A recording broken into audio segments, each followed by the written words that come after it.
FIFA spent years building technology that would end VAR arguments in seconds.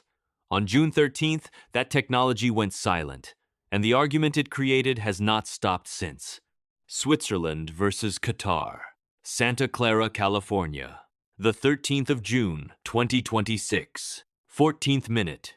Remo Freuler runs beyond Qatar's defensive line. Goalkeeper Mahmoud Abunada rushes out and brings him down inside the box. Penalty. Briel Embolo converts. Switzerland leads 1-0 inches a match that ends 1-1.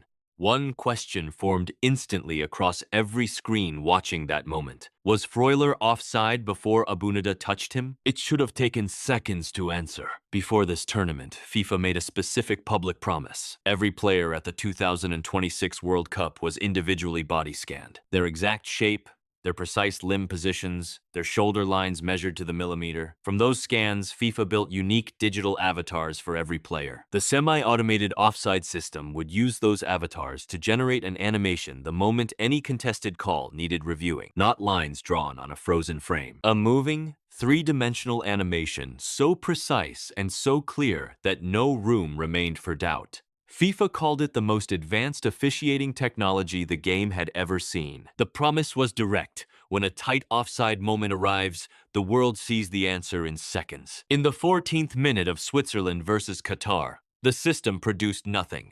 No graphics. The screens that were supposed to show Freuler's exact body position relative to the last Qatar defender at the moment the ball was played showed nothing at all. VAR officials fell back to drawing manual lines on a frozen frame. The same method this avatar system was built to replace declared no offside, and the match continued. FIFA then said nothing for 4.5 hours. No statement. The match finished. Players showered. Press conferences happened. Team buses departed. And the question that should have been answered in seconds remained completely unanswered while the entire football world waited. Gary Neville was on ITV when that silence was at its loudest. What he said captured exactly what millions watching were already feeling. We all think it was offside. Everybody at home thinks so. Prove to us that it's offside. Show it straight away. Why not have transparency? Then came the line that traveled fastest. It's like a dictatorship. The idea that they hold this evidence internally and don't show fans of countries who are playing in tournaments is absolutely ridiculous. Neville was not alone. George Burley in commentary called the handling of the decision disgraceful. Social media reaction in the immediate aftermath of the match was overwhelmingly focused on one thing. Not that VAR had made a decision, but that FIFA had made a decision and then refused to show anyone the evidence behind it for 4.5 hours. Fans from neutral countries, nations with no stake in the Switzerland-Qatar result were posting the same observation, that this felt different from a standard VAR controversy, that previous VAR arguments were about interpretation, that this one was about transparency. When FIFA finally released their statement, it confirmed what everyone had suspected. A brief technical outage prevented the onside animation graphic from being generated. The avatars had failed. The system fell back to manual lines. FIFA released 2 still images as proof the decision was correct. Those images convinced almost nobody. And here is exactly why. Within the move leading to the penalty, 2 Switzerland players could potentially have been offside. Embolo in the build-up. Then Freuler himself, immediately before Abunada brought him down. FIFA released 1 static image for each situation. Both showed manually drawn lines on a frozen frame. Neither showed the avatar animation that was supposed to give the images their authority and precision. The images that were designed to end the conversation were the same quality of evidence that had been generating this conversation at every major tournament for a decade. Neville looked at them on air and said what they communicated. Everybody at home thinks it was offside, until they prove to me different. The images did not prove it different. The specific detail that made Qatar's reaction sharper than usual was the timing of the incident itself. This was not a decision made in the 78th minute of a match already decided. It was the 14th minute, the opening goal. A penalty that gave Switzerland an early lead in a group stage match Qatar needed points from. Qatar's players surrounded the referee immediately after the decision. Their coaching staff were visibly animated on the touchline. After the match, Qatar's technical staff requested access to the VAR footage through official FIFA channels, a process that exists but rarely produces public results. What made the controversy deepen beyond the 90 minutes was what happened when fans and analysts attempted to examine the evidence FIFA had released.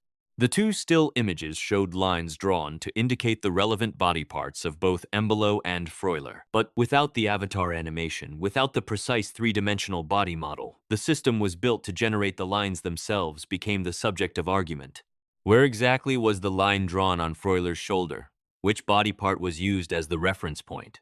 Whether the frozen frame selected was the precise moment the ball left the passer's foot or a fraction of a second before or after. These are questions the avatar system was designed to make irrelevant. Without it, they became the entire debate. BBC Sports Analysis published the following morning raised specific questions about the image FIFA had released for the Freuler situation. The image showed Freuler's body position, but the quality of the frozen frame and the angle of the camera used made an independent verification of the line placement difficult. The BBC noted that in previous tournaments where the semi-automated system had worked correctly, the avatar animations made the relevant body parts unmistakable. The still images FIFA released for Switzerland-Qatar did not meet that standard. The wider fan reactions split along two clear lines.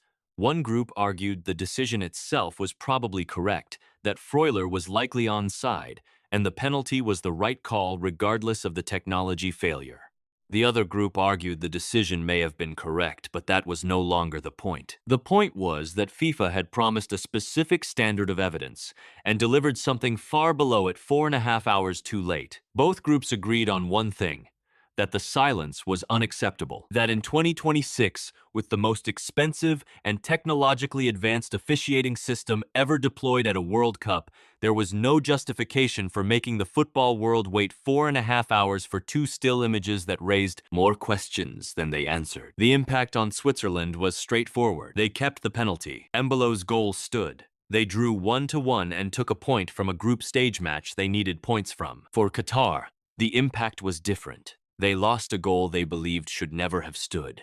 They finished the match without the ability to challenge the decision through any public mechanism. And they entered their next group stage fixture knowing that the moment their tournament was most directly affected by a VAR decision had been handled in a way that their own technical staff and the watching world found insufficient. For the tournament, the impact is a question that sits inside every contested call still to come. The semi-automated avatar system worked in other matches during the opening days of the World Cup. FIFA quickly showed the graphic for Morocco's opening goal against Brazil, a decision that was not close and generated no controversy. The system functioned. The animation appeared. The debate ended before it started. That is exactly what the technology is supposed to do. In the 14th minute of Switzerland versus Qatar, it did not do that. And the difference between a system that works on easy decisions and a system that works on the tight ones, the ones that actually change matches, is the difference between a promise kept and a promise broken. Gary Neville used the word dictatorship. George Burley used the word disgraceful. Qatar's technical staff filed an official request.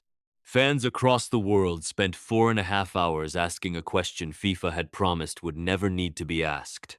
The avatar system was built for one moment above all others. The moment when the call is so tight that only precision can settle it. The moment when a tournament hinges on millimeters, and the world needs to see exactly where those millimeters fell. June 13th in Santa Clara was that moment. And the system was not there.